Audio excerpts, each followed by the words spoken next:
Olá pessoal, uma boa noite a todos. Sejam bem-vindos ao nosso canal Sistema de Ensino Monte Carlo.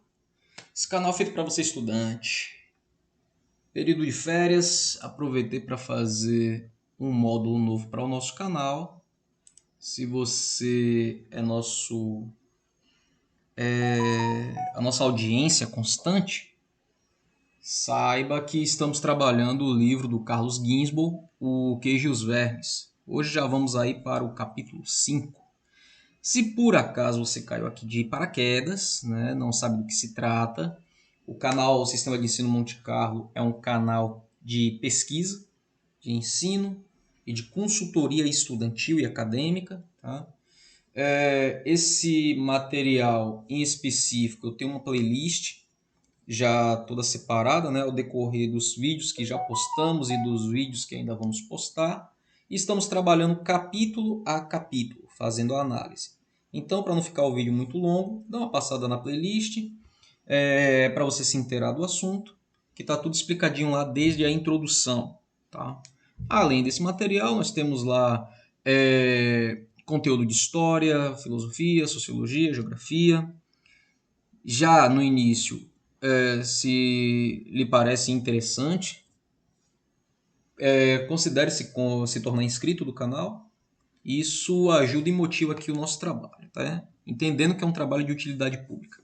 Então, gente, vamos lá. Capítulo 5, O Queijo e os Vermes, de Concórdia a Portuguaro. Nesse momento, para esse capítulo, nós vamos deixar de lado provisoriamente a cosmogonia de Menóquio para acompanhar o desenrolar do processo, ou como vai ficar o processo até o presente momento. Logo após o encarceramento, um de seus filhos, Zianuto, ele tentara socorrê-lo de várias maneiras. Tentar socorrer Menóquio para que ele não caísse na mão do Santo Ofício, né? Ou já depois do Santo Ofício, tentou intervir. Ele procurou um advogado, que consta ser um tal de Trápula, também da cidade de Portuguaro. Esteve em Serravalle para falar com o inquisidor. Obteve da prefeitura de Monte-Reale uma declaração a favor do prisioneiro, que foi enviada ao advogado, com a perspectiva, em caso de necessidade, de conseguir outros atestados de boa conduta, né? Se for necessária a comprovação da prefeitura de Monte-Reale de que o prisioneiro se confessava e comungava todo ano, o padre a dará. Se for necessária a comprovação,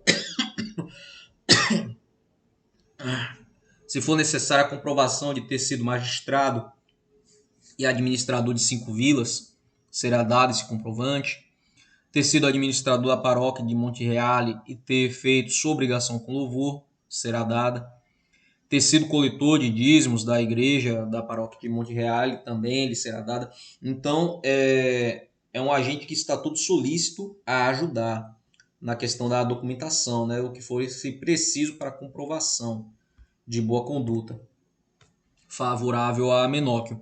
Além disso, com os irmãos induzindo por meio de ameaças o pároco de Monte-Reale, a seus olhos, né, o principal responsável por tudo que estava acontecendo, ele foi induzido a escrever uma carta para Menóquio, que se encontrava no cárcere do Santo Ofício, e nessa carta sugeriria-lhe que se comprometesse a total obediência à Santa Igreja, dizendo que não acreditava e nunca acreditara em nada do que fosse os mandamentos de Deus e da Igreja, e que pretendia viver e morrer na fé cristã, dentro do que a Santa Igreja Romana Católica e Apostólica ordenara, ou melhor, sendo necessário, pretendia perder a vida, outras 1000 se houvesse, pelo amor de Deus e da santa fé cristã, sabendo que devia a vida a todas as outras coisas boas à Santa Madre Igreja. Observe que é um texto de toda uma bajulação, né, ao Tribunal do Santo Ofício. Só que, aparentemente, Menóquio não reconheceu por trás dessas palavras a mão do seu amigo, o pároco. Ele atribuiu a carta a Domênico Fiminusa, um mercador de lã e madeira que aparecia sempre no moinho e de vez em quando lhe emprestava dinheiro. No entanto, seguir as sugestões da carta sem dúvida nenhuma lhe pesava muito, dada a sua opinião. No final do primeiro interrogatório, isso no dia 7 de fevereiro, exclamou com evidente relutância, dirigindo-se ao vigário-geral, onde ele dizia: Senhor, o que eu disse por inspiração de Deus ou do demônio, não confirme nem desminto, mas peço-lhe misericórdia e farei o que me for ensinado. Observe que ele pede perdão, mas ele não nega nada. Durante 4 longos interrogatórios, foram eles 7, 16 e 22 de fevereiro e 8 de março, ele se manteve firme diante das objeções do vigário, negou, fez comentário e rebateu. Então ele estava firme nas suas opiniões. Consta no processo, disse-lhe o vigário Maro, que teria dito não acreditar no Papa, nem nas regras da Igreja, e que não sabia de onde saía tamanha autoridade de alguém como o Papa. Menóquio ele retruca essa afirmação, onde ele diz: Eu peço a Deus onipotente que me faça morrer agora, se eu disse isso o que Vossa Senhoria afirmou. Mas era verdade que dissera que as missas para os mortos eram inúteis, segundo Giuliano Stefanucci. As palavras pronunciadas por Menóquio num dia em que voltava da missa foram: Por que é que vocês dão essas esmolas em memórias daquelas poucas cinzas? Eu disse, explicou Menóquio, que é preciso tentar fazer todo o bem até quando se está neste mundo, porque depois é o Senhor Deus quem governa as almas. As orações, esmolas e missas para os mortos são feitas, eu acho, por meio de Deus, a qual faz o que bem entender.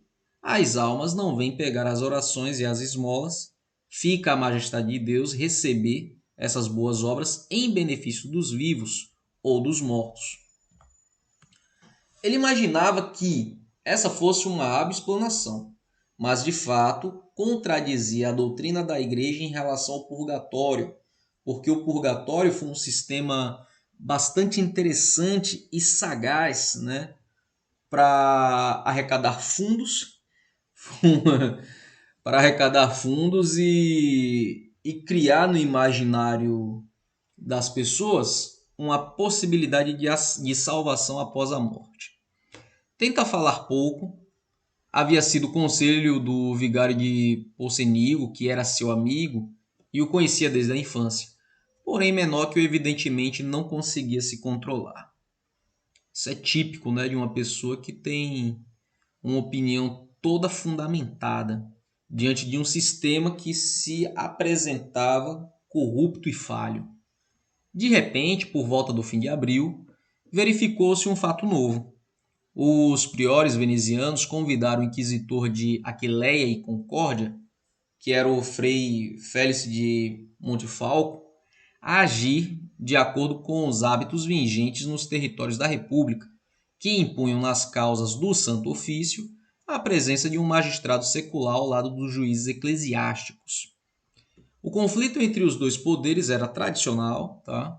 Não sabemos se nessa ocasião houve também a intervenção do advogado Trápula a favor do seu cliente. O fato é que Menóquio foi levado ao palácio do magistrado em Portugal com a finalidade de confirmar na presença dele o interrogatório que havia sido concluído até aquele momento. E depois disso o processo ele recomeça. Então é muito interessante essa questão, porque são duas esferas de justiça. A eclesiástica, né, que ela vai julgar com base na sua lei religiosa e no seu livro, né, que é a Bíblia, e um juiz secular onde ele vai estar alheio aos interesses da igreja, ou pelo menos pensa-se dessa forma, né? Então, esse juiz secular, ele seria um controlador, tentando observar se haveria excesso de autoridade da igreja sobre o acusado.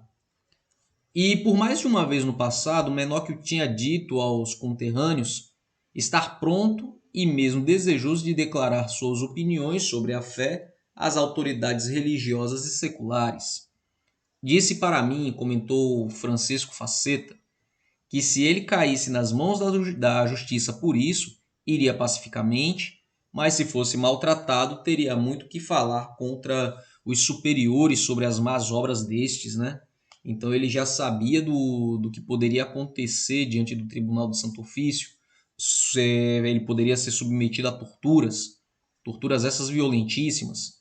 Acrescentou Daniele Faceta, Domênico, disse que se ele não temesse pela própria vida, falaria tanto que surpreenderia a todos. Eu acho que queria falar sobre a fé. Na presença do magistrado de Portuguaro e do inquisitor de Aquileia e Concórdia, Menóquio confirmou o testemunho. É verdade, eu disse que se não tivesse medo da justiça, falaria tanto que iria surpreender, e disse que se não fosse permitida a graça de falar diante do Papa, de um rei ou príncipe que me ouvisse, diria muitas coisas e se depois me matasse, não me incomodaria. Então, o incentivaram a falar diante dessa declaração. Menóquio, a partir daí, abandonou qualquer reticência e falou à vontade sobre o que ele achava. Chegamos assim no dia 28 de abril, tá? Daquele processo. Então, turma, finalizamos assim o capítulo 5 e espero contar com a presença de vocês na próxima videoaula, onde vamos trazer o capítulo 6, né? E dar continuidade a esse trabalho ao qual eu estou gostando bastante. Está sendo muito divertido, muito enriquecedor para mim. E esse livro é um livro que me ajudou na minha graduação, tá? A todos, muito obrigado. Continuem acompanhando os conteúdos do canal, compartilhando. Sua inscrição é de suma importância. Comentem, deixem seus comentários, deixem suas dúvidas. Aproveitem que o canal ainda é pequeno e eu consigo diretamente falar com vocês, porque eu acredito que o canal ele ainda possa expandir muito e alcançar outros horizontes. Eu vou precisar de muito mais professores aqui me apoiando. Então, compartilhe bastante, deixe seu like, se inscreva. E vamos tentar, gente, com essa iniciativa, melhorar o ensino, principalmente o ensino público. Fiquem todos bem, até uma próxima.